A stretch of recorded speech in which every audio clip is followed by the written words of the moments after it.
Well, आज हम देखेंगे कि बीबीए में जो हम पहले देख चुके हैं एरेस के बारे में। तो एरेस के अंतर्गत मैंने आपको क्लासिफाइड करके एरेस को बताया था। थोड़ा जैसा आप लोग को याद होगा, जब हम लोग एरे पढ़ा हुआ था हम लोगों ने, तो उस समय एरे में दो प्रकार के एरे मैंने आपको बताए थे। एक कहलाता है स्टैटिक एरे, जिसके अंतर्गत आप लोग ने देखा हुआ था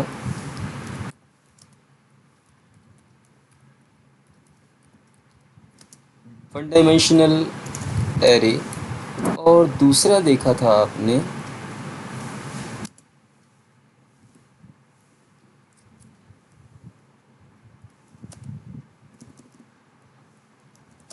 टू डायमेंशनल एरे।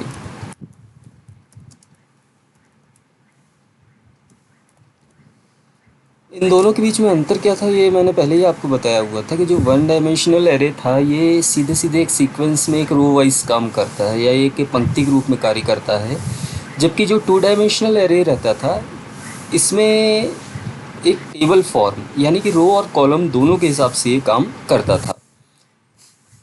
दूसरी कैटेगरी जो एरे की थी, इस कैटेगरी को हमने कहा था डायनेमिक एरे।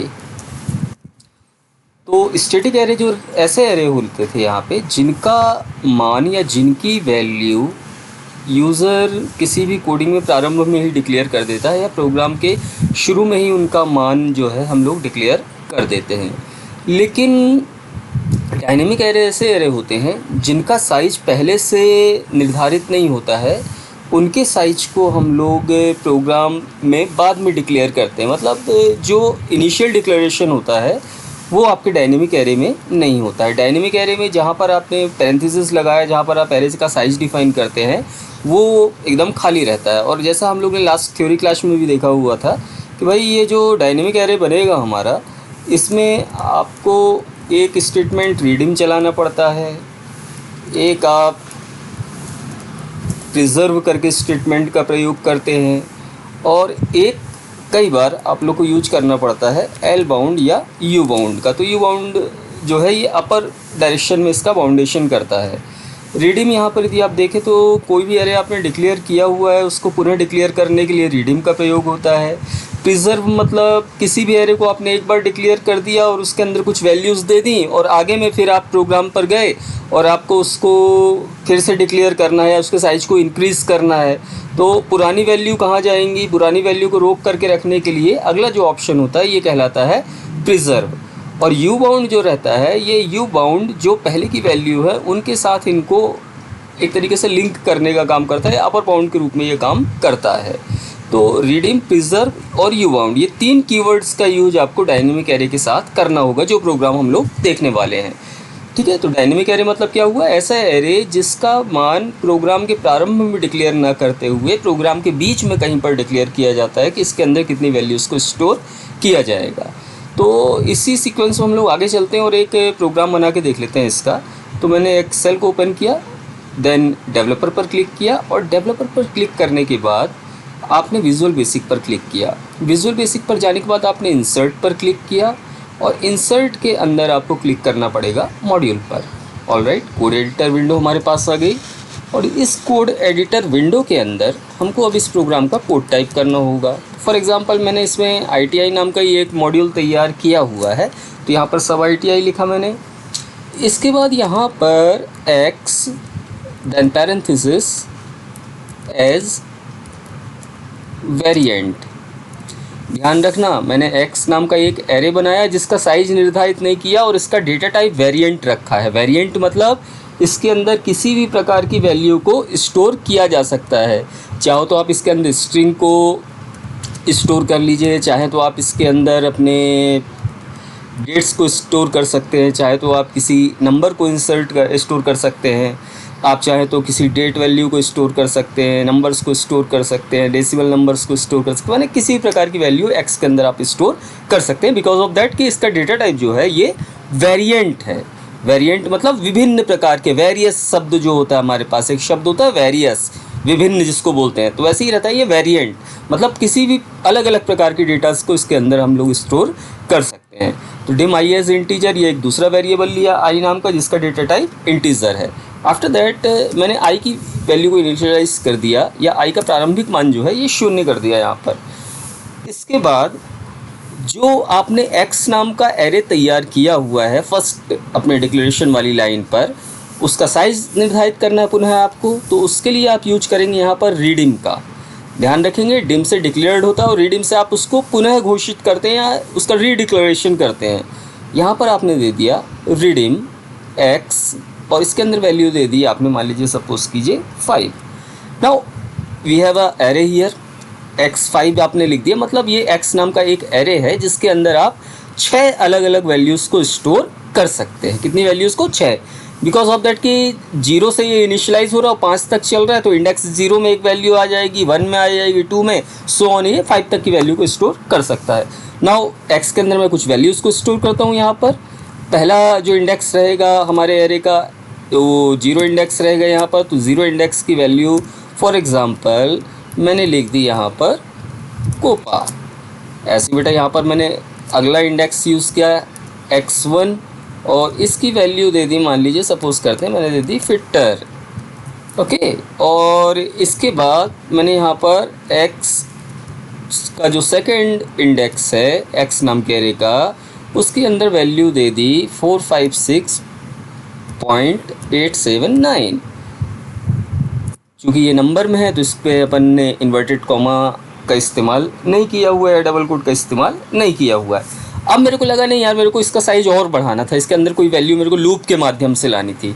लूप स्टेटमेंट आप लोगों को पहले भी पढ़ाया हुआ है जावास्क्रिप्ट में कि लूप का मतलब क्या होता था कि जो अपने आप को कोई वैल्यू जो रिपीट करती है एक निश्चित संख्या तक, उसको अपन बोलते हैं लूप बोलते हैं यहाँ पर के पुनरावृत्ति का काम जो रहता है वो लूपिंग कहलाता है। ये तो आप लोगों को पता ही है पहले से।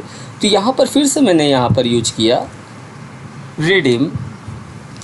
देन मैं ये भी चाहता हूँ भाई कि ये जो 3 वैल्यूज़ लिखी हैं ये भी रहें, तो जो वैल्यू पहले की हैं उनको स्थिर रखने के लिए आपको कौन सा स्टेटमेंट यूज़ करना है? प्रिजर्व। जैसा मैंने पहले ही बताया था कि रीडिंग और प्रिजर्व क्या है, ये हमारे 2 कीवर्ड्स हैं जिनमें रीडिंग का प्रयोग किसी भी एरे के साइज को फिर से निर्धारित करने के लिए और प्रिजर्व का प्रयोग उस समय होता है जब हम पुरानी वैल्यूज़ को सुरक्षित रूप में रखना चाहते हैं। और यहाँ पर मैंने x के साइज को फिर से रीडिफाइन करते हुए 7 कर दिया। मीन्स टू से इसके अंदर 8 अलग अलग वैल्यूज़ आ सकती हैं, 0 इंडेक्स से शुरू होगा तो 0 1 2 तो यहाँ आ ही गया। इसके बाद अलग अलग वैल्यूज़ आपकी 5 वैल्यूज़ और आना चाहिए। तो 5 वैल्यू के लिए मैं क्या कर रहा हूँ, लूप चला दे रहा हूँ यहाँ पे। तो लूप तो जैसा आपको पता है कि इसमें कई प्रकार के VBA में लूप होते हैं, तो मैंने यहाँ पर फॉर लूप चला दिया। और फॉर के लिए मैंने यहाँ पर यूज़ किया हुआ है i = 3 to 7, मतलब जो i नाम का वेरिएबल है इसमें आपने फॉर लूप का इस्तेमाल किया है जो कहाँ से चलेगा, 3 से लेकर 7 तक चलेगा। i का प्रारंभिक मान 0 है लेकिन ये कहाँ से चलेगा, 3 से लेकर 7 तक चलेगा।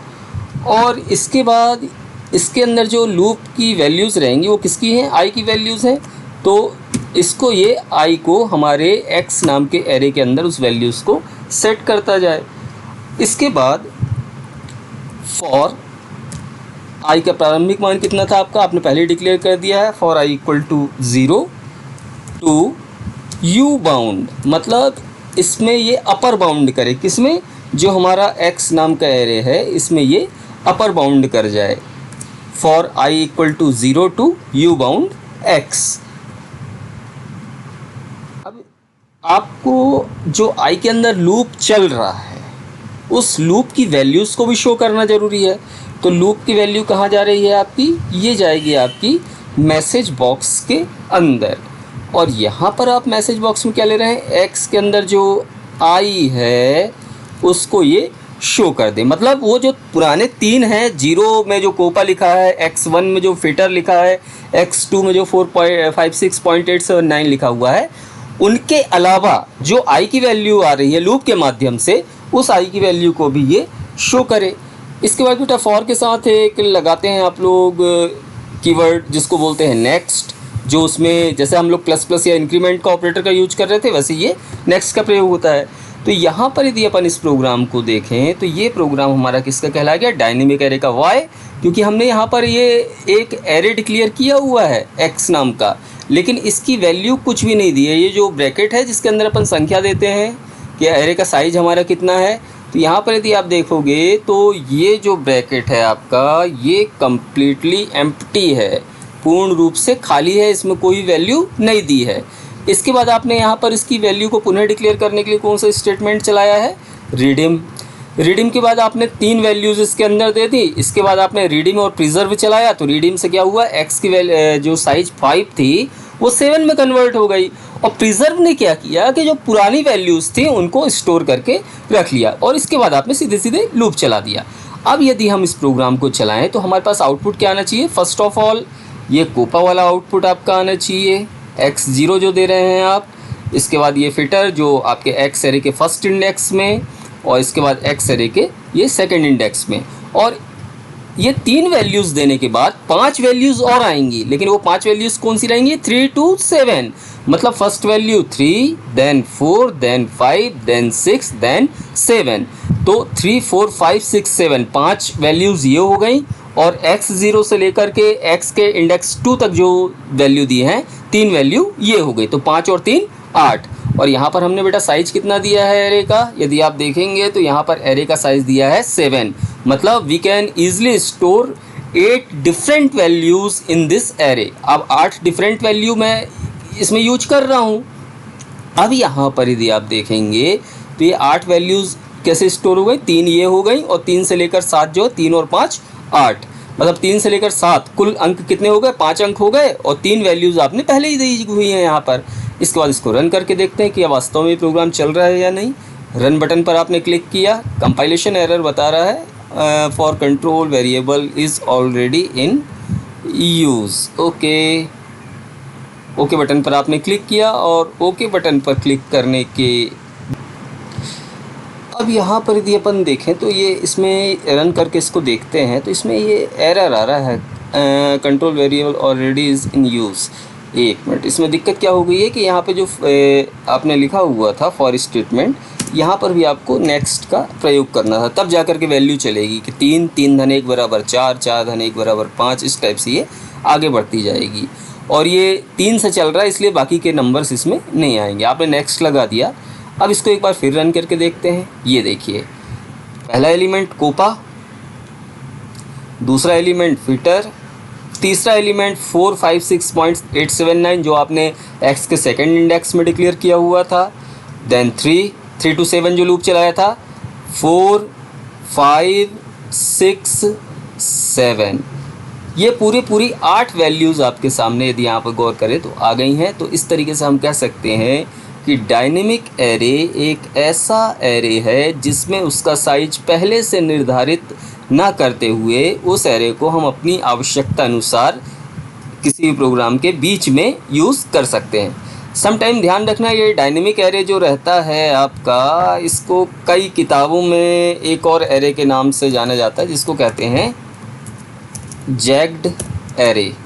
ये जैग्ड एरे भी कहलाता है, ध्यान रखेंगे। डायनेमिक एरे भी बोलते हैं इसको और जैग्ड एरे भी बोलते हैं, ठीक है। तो इस तरीके से ये डायनेमिक एरे का पोर्शन हमने कंप्लीट किया। आई होप आप लोग को समझ में आएगा। और अगली जो क्लास है आप लोग की आज की, उसमें मैं लूप्स वगैरह के बारे में डिस्कशन करूंगा कि VBA में कितने प्रकार के लूप्स चलते हैं। बाकी कंडीशनल स्टेटमेंट्स तो आप लोग ने देख ही लिए हैं, अब हम लोग लूप्स के बारे में देखेंगे। Thank you.